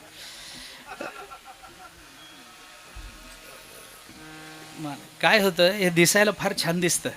महाराजांच्या गळ्यामध्ये भरपूर हार आहेत वगैरे, पण तो दोरा जेव्हा मान कापतो की नाही, ते हारातली किडे जेव्हा मानेला चावायला लागतात की नाही, तेव्हा असं वाटतं की कुणाच्याही जन्माला जावं पण महाराज होऊ नये. ऐका, तुकोबाराय या अभंगामध्ये परमात्म्याच्या चरणाजवळ प्रेम मागतात. त्याचा विचार आपण केला, पण प्रेम सोपं नाही. त्याच्याकरता अंतरंग बहिरंग अधिकाराच्या दृष्टीने विचार करावा लागतो.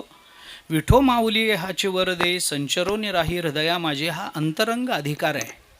कारण अंतरंग अधिकार बुद्धी मन आणि आत्मस्वरूपाच्या चिंतनाने होत असतो, प्राप्त होतो. आणि बहिरंग अधिकार हा इंद्रियजन्य असतो. त्यामुळे सदा माझे डोळे जडो तुझे मूर्ती, रखुमाईच्या पती सोयरिया, हे तुकोबारायांचं बहिरंग अंतरंग अशी दोन मागणी करून तुकोबाराय त्या अधिकारानं युक्त होऊन मग देवाला म्हणतात, देई मज प्रेम सर्व काळ. देवाला प्रेम मागण्याकरता सर्व काळ प्रेम मिळावं असं वाटत असेल तर त्याच्याकरता अधिकारानं युक्त झालं पाहिजे. म्हणून त्या अधिकाराची मागणी तुकोबारायांनी केली. आणि एकदा ते प्रेम मिळालं की तुकोबाराय म्हणतात, तुका म्हणे काही न मागे, आणिक तुझे पायी सुख सर्व आहे. आता मागण्यासारखं आमच्या जीवनामध्ये काही उरलेलं नाही. जे मागायचं होतं ते आम्हाला एवढंच पाहिजे, देई मज प्रेम सर्व काळ. पण असा अधिकार जरी असला तरी परमात्मा प्रेम देईलच याची शाश्वती नसते.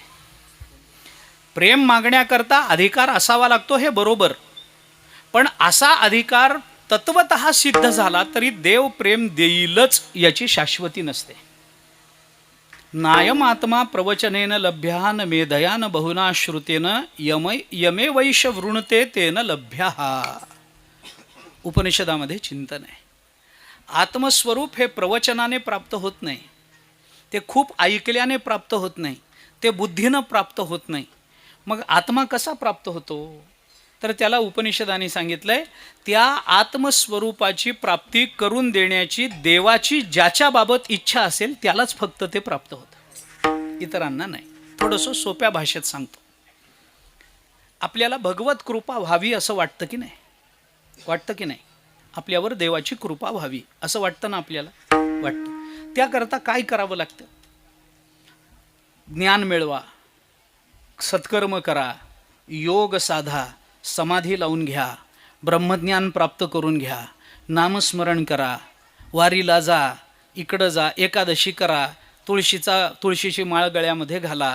हे सगळं केलं म्हणजे भगवंताची कृपा होते असा माणसाचा गैरसमज आहे. असं होत नसतं, असं होत नाही. या भ्रमात राहू नका, या भ्रमात राहू नका. ह्याच्याने भगवंताची, मी जाहीर कीर्तनामध्ये बोलतोय, नारदांच्या गादीवर उभा आहे, मला कल्पना आहे मी काय बोलतो त्याची, मला कल्पना आहे. असं ज्ञानानं भगवत कृपा होत नाही, कर्मानं भगवत कृपा होत नाही.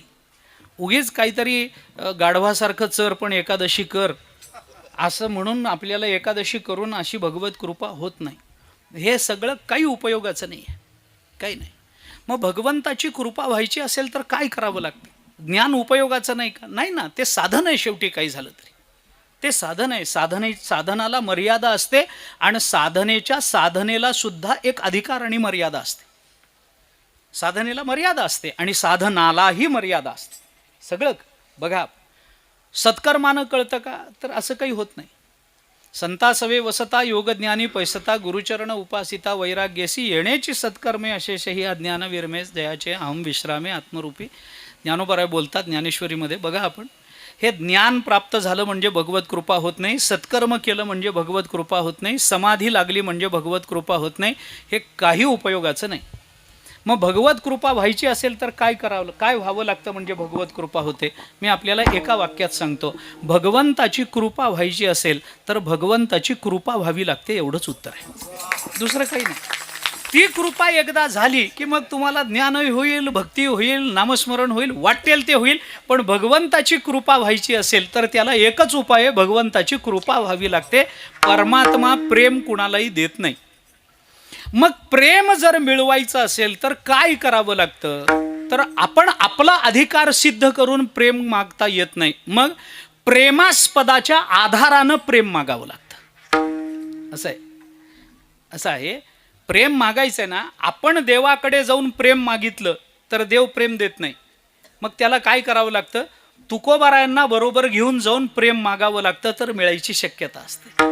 प्रेमास्पदाच्या आधाराने प्रेमाच्या प्राप्तीची शक्यता राहत असते. प्रेमास्पदाच्या आधाराविना प्रेम प्राप्ती हा गैरसमज असतो. त्याला प्रेमास्पदाचा आधार लागतो. प्रेम हे प्रेमास्पदाच्या आश्रयानं राहत असतं. स्वतंत्र प्रेम दिसत नाही. म्हणून काय ते आम्हाला बोटानं दाखवता येत नाही, प्रेम नाही, सांगता, बोलता, दाविता. का? कारण ते असं स्वतंत्र राहत नाही, ते प्रेमास्पदाच्या आश्रयाने राहत असतं. प्रेमाद्वयो रसिकयोरपि दीप एव हृद्वेष्म भासयति निश्चलमेव भाती द्वारादयो वदनतस्तु बहिकृतश्चेत निर्वाती न्यूनम अथवा लघुताम उपैती. चंपू काव्यात आनंद वृंदावन चंपू मधला विषय. जाऊ द्या, मला आत्ता भक्तिशास्त्राचा तो विषय आपल्यासमोर ठेवायचा नाही. तथापि प्रेम मिळवायचं असेल तर प्रेमास्पदाला, प्रेम परमात्मा असं देत नाही. परमात्मा असं विचारेल, काय अधिकार तुमचा, मी का तुम्हाला प्रेम द्यावं, तुम्ही असं काय केलंय माझ्याबद्दल म्हणून मी तुम्हाला, हे विचारू नये. म्हणून काय करावं लागतं? प्रेमास्पदाला बरोबर घेऊन जावं लागतं. म्हणून तुकोबारायांनी युक्ती केली आणि तुकोबाराय म्हणाले, मी एकटा जर गेलो तर तिथं जाऊन उपयोग नाही. मग काय म्हणून गेलं पाहिजे? रखुमाईचा सोयरा म्हणून गेलं तर मिळायची शक्यता आहे. तुकोबाराय म्हणतात, सदा माझे डोळे जडो तुझे मूर्ती. पुढं काय? रखुमाईच्या पती सोयरिया. आता रखुमाईचा पती कोण आहे हे तुकोबारायांना माहीत नसेल का? या अभंगामध्ये तुकोबाराय विठो माऊली म्हणतात ना, मग रखुमाईचा पती कोण आहे हे तुकोबारायांना माहीत नाही काय? माहिती असेलच की नाही? माहिती आहे त्यांना.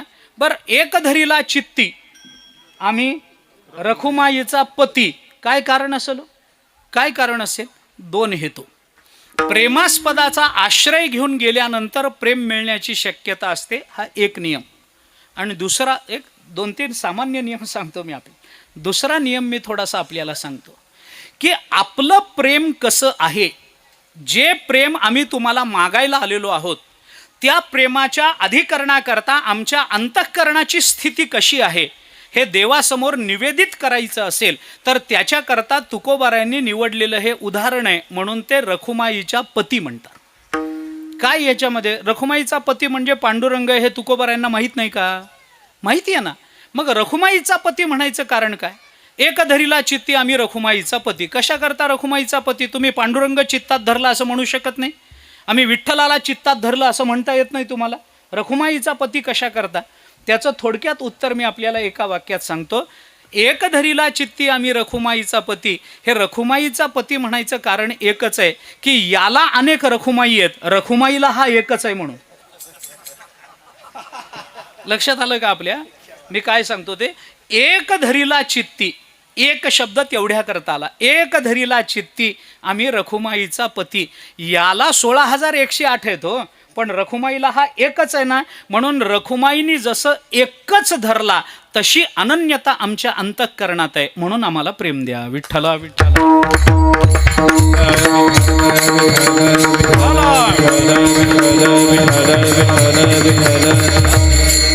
आणि जाता जाता सहज सांगून थांबतो की तुकोबाराय रखुमाईच्या पती सोयरिया म्हणतात. म्हणजे तुम्ही रखुमाईचे आम्ही सोयरे आहोत आणि तुम्ही तिचे पती आहात, असा उलटा अर्थ करा. रखुमाईच्या पती म्हणून तुम्ही आमचे सोयरे झालेला आहात.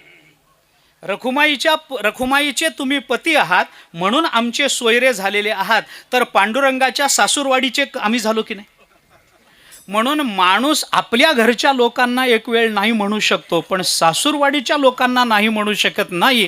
हा नियम तुकोबारायांना त्याही काळामध्ये माहिती होता. म्हणून तुकोबाराय म्हणाले, आम्ही प्रत्यक्ष तुमच्याकडे आलो नाही, आम्ही तुमच्या सासूरवाडीचे लोक आहोत. कारण आम्ही रखुमाईचे आहेत आणि तुम्ही रखुमाईचे पती झाल्यामुळे आमचे सोयरे झाला आहात.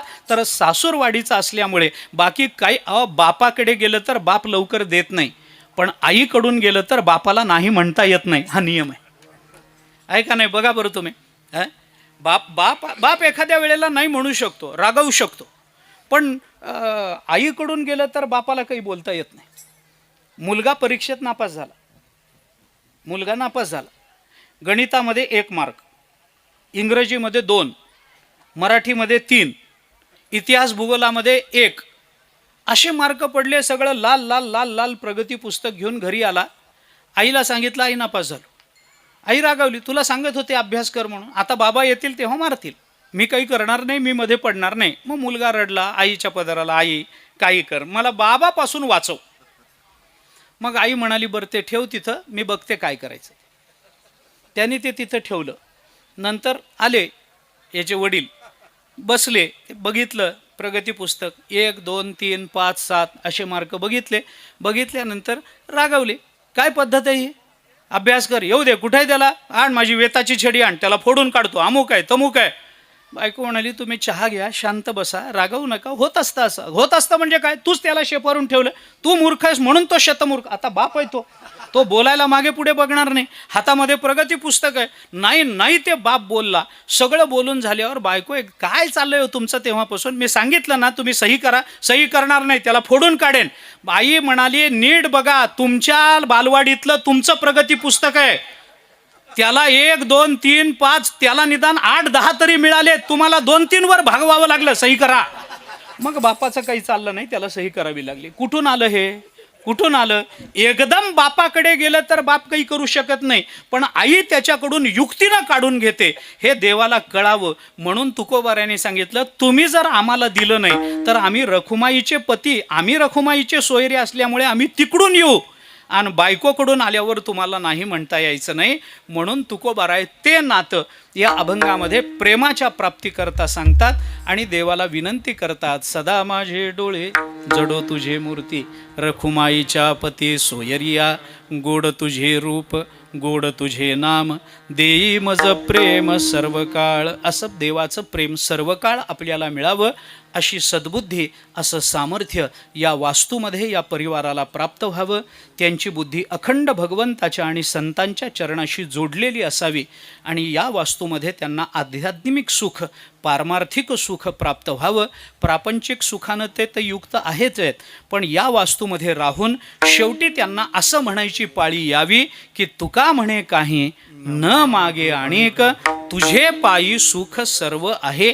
अशी देवाजवळ प्रांजळ कबुली आपल्या सुखाची या वास्तूमध्ये या परिवाराला देता यावी.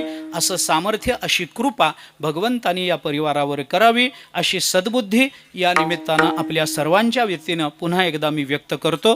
या निमित्तानं आमंत्रित केलं गेलं त्याबद्दल परिवाराला आणि आदरणीय हरिभक्तीपरायण योगेश महाराजांना अंतःकरणपूर्वक धन्यवाद देतो.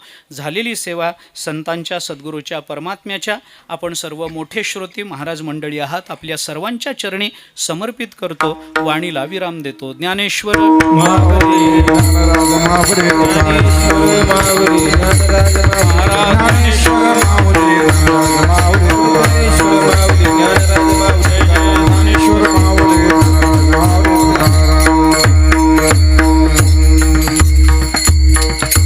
सगळी सेवा संपली.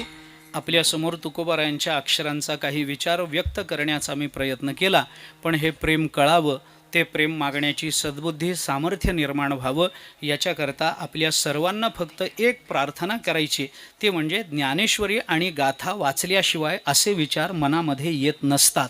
म्हणून तुम्हाला सगळ्यांच्या चरणावर तुमच्या मस्तक ठेवून, डोकं ठेवून, हात जोडून प्रार्थना करतो. ज्ञानेश्वरी वाचत चला, गाथा वाचत चला, रामकृष्ण हरीचं भजन करा. माणसाच्या जीवनाला धन्य होण्याकरता रोजच्या दिवसातला फार वेळ द्यावा लागत नाही. 15 मिनटं द्या रोजच्या दिवसातली. 5 मिनटं ज्ञानेश्वरी वाचा, 5 मिनटं गाथा वाचा आणि 5 मिनटं घरातल्या सगळ्यांनी एकत्रित बसून रामकृष्ण हरीचं भजन करा. बस 15 मिनटं रोजच्या दिवसातली. उरलेले 23 तास 45 मिनटं तुमच्या स्वतःच्या मालकीचे आहेत, त्याच्यावर मी अतिक्रमण करत नाही. मी फक्त 15 मिनटं आपल्याकडे मागतो.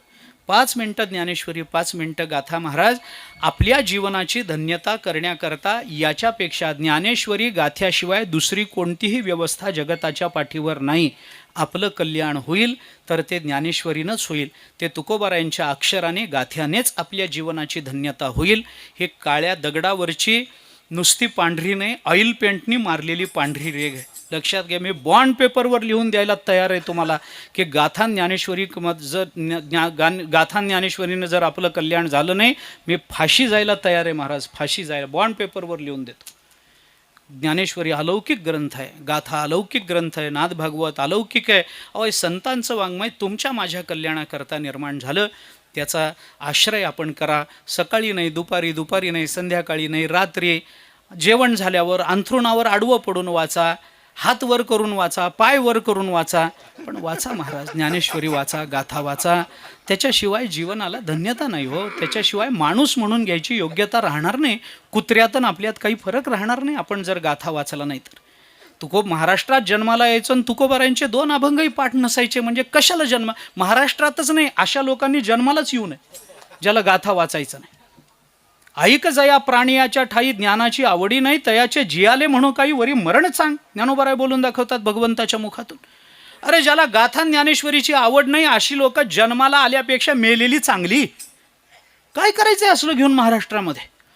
तुम्ही कोणतेही, तुम्ही साहित्याच्या अर्थाने वाचा, वाङ्मय म्हणून वाचा, साहित्य म्हणून वाचा, अध्यात्म म्हणून वाचा, उपासना म्हणून वाचा, अभ्यास म्हणून वाचा. तुम्हाला ज्या भूमिकेतून वाचायची ती ज्ञानेश्वरी गाथा तशी वाचा, पण त्याच्याशिवाय आपलं जीवन धन्य होणार नाही. आपला दिवस ज्ञानेश्वरी गाथ्याच्या वाचनाशिवाय संपणार नाही अशी भूमिका आपण ठेवा. मग सकाळी संध्याकाळी रात्री कधी वाचा, पण 5 ओव्या वाचल्याशिवाय मी झोपणार नाही एवढा जरी आपण नियम केला तरी ज्ञानोबाराय तुकाराय कृपावंत होतात, आपलं कल्याण करतात, आपल्यावर कृपा करतील.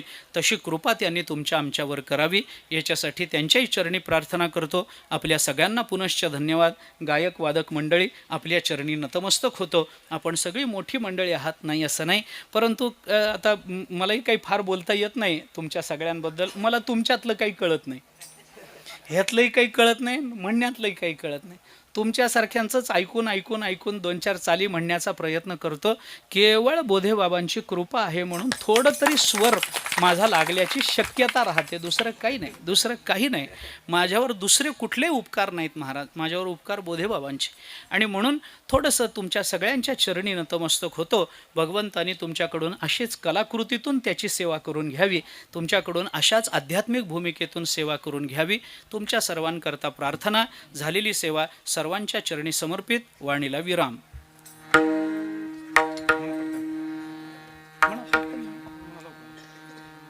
तुका म्हणे काही न मागू माझी, तुका म्हणे काही न मागू, तुका म्हणे काही, तुका म्हणे काही न मागे. तुझे पायी सुख सर्व आहे, तुझे पायी सुख सर्व आहे. तुझे रूप गोड, तुझे नाम गोड, तुझे रूप गोड, तुझे नाम.